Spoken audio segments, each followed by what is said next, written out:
ইরানে হামলা চালিয়ে দ্রুত সাফল্য পাওয়ার পরিকল্পনা সফল হয়নি যুক্তরাষ্ট্র ও ইসরায়েলের। এই পরিস্থিতিতে যুক্তরাষ্ট্র নতুন চাল চেলেছে। ইরানের কুর্দি সশস্ত্র গোষ্ঠীগুলোকে ব্যবহার করার পরিকল্পনা রয়েছে ওয়াশিংটনের।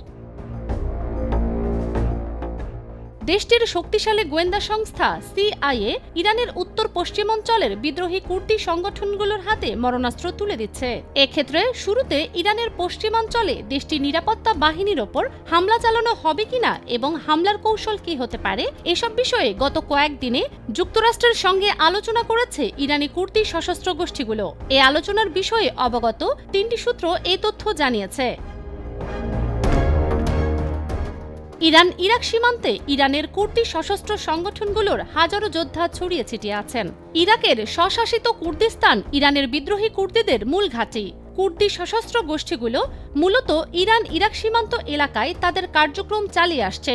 মার্কিন গোয়েন্দা সংস্থার সহায়তায় এখন তারা ইরানের ভেতরেও হামলার প্রস্তুতি নিচ্ছে। তাদের লক্ষ্য ইরানের সামরিক বাহিনীকে দুর্বল করা।